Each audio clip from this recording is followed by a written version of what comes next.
Good afternoon, folks, on a very pleasant Tuesday, or whatever day it is. This is Fuel Rat, and I wanted to show you guys a match of my KV-5. Norton Anti-Spyware, go away. Alright, so this thing. Wasn't very impressed with it at first. I only got it recently, a couple weeks ago. Fantastic tank, though, especially after you see this match. You have to kind of learn how to play it, just like any tank. Great frontal armor, even rear armor. Except for the R2-D2 turret and the big commander's hatch, but you've got this ginormous turret on top that doesn't take shit from anybody. Anyway, let's check out this match. Now, the KV-5 is a pretty impressive tank for its size. It's one of the bigger tanks in the game for a Tier 8. It is a premium tank. It's available right now for a limited time. It's January of 2015, so I don't know when it's going to go off of sale. I think in the middle of the month, but we'll see. I play this tank cautiously because, as you can tell on the mini-map, you see the west is where most of the tanks have gone, and that's typical in this map. So I'm going to go into this little alley down here and proceed towards the cap and see if I can't draw some tanks my way, while sniping at them at the same time. So there we go with Su-100 and IS-6. Looks like I might be able to see them, so I'm going to give it a whirl. Lead him up, and I hit him for 329. Pretty decent. Now this turret, or I'm sorry, this barrel does a typical 300 damage per shot. That's what I've come to notice about this. Blind fire at the IS-6. I don't know if it went anywhere. And we got a 3045M. I can't reload in time, and he gets away with bloody murder. And there goes the Su-100M into the sky.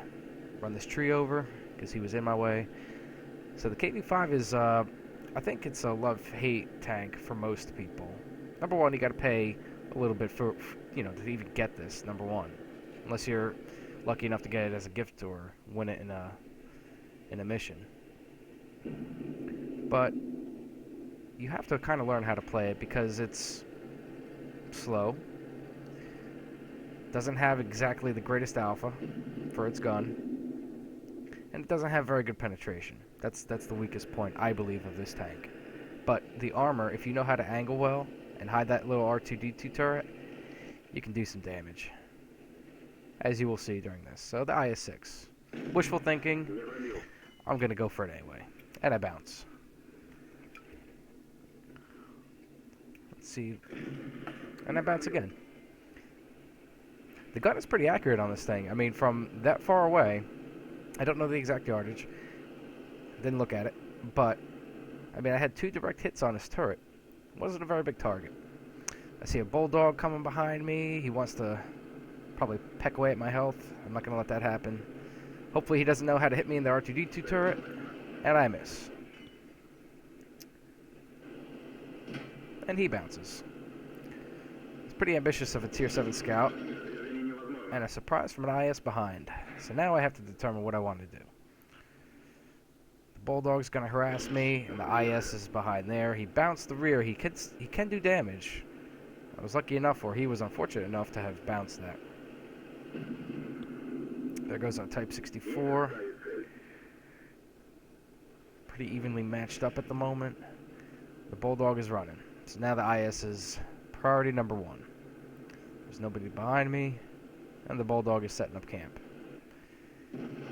IS is right there, and I do 300 damage. Just aiming for his frontal armor right above the lower glacis and the lower glacis. That's a bounce. He bounces yet again. Still no damage to this thing. Aim at the lower glacis. 300 damage. Now the IS realizes what he's up against. So he's going to move. Before taking a cheap shot at my observation device. Not a big deal. I don't care. So as you see, I've taken a number of hits in this thing already. No damage. Minimal module damage. No cruise stay. And I ammo rack the bulldog. Blow his turret right off. That wasn't planned.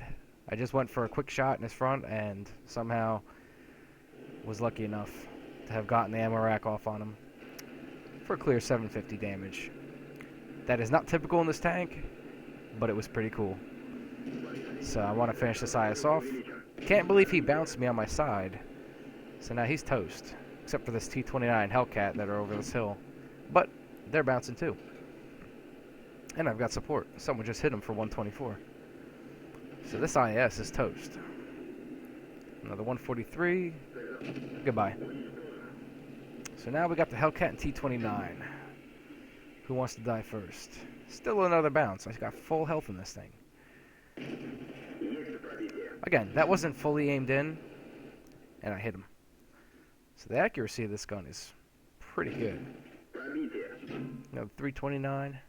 He's not angling well at all. He's asking for death. And there he goes. And he bounces every shot on me. A testament to this tank's armor.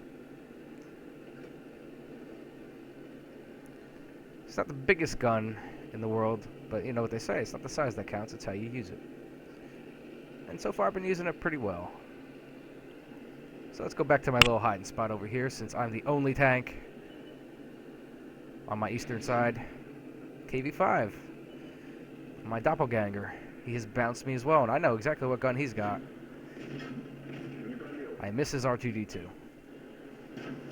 He's not doing any damage. Again, this is the rear of my tank. I'm not taking any damage. Yet I just hit him for 289.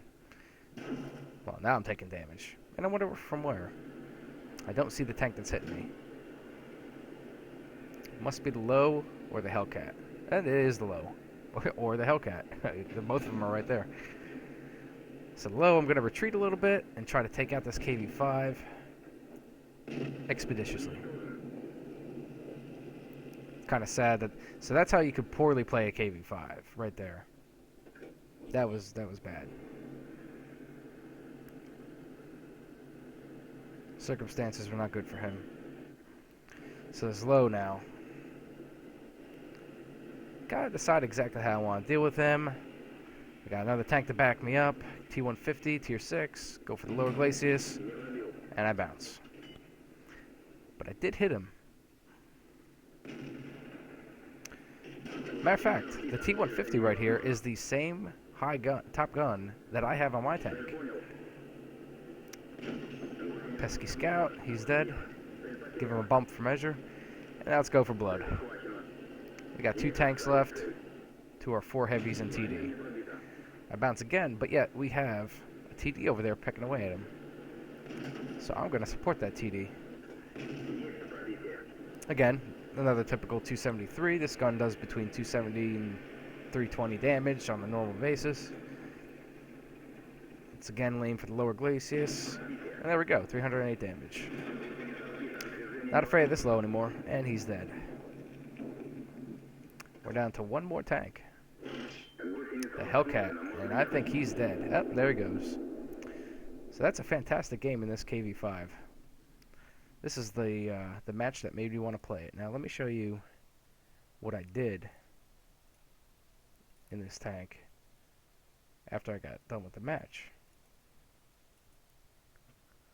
This is the consequence of that match. I wound up getting an ace tanker, which I thought was pretty impressive given the fact that so many people are getting these now that they're back on sale.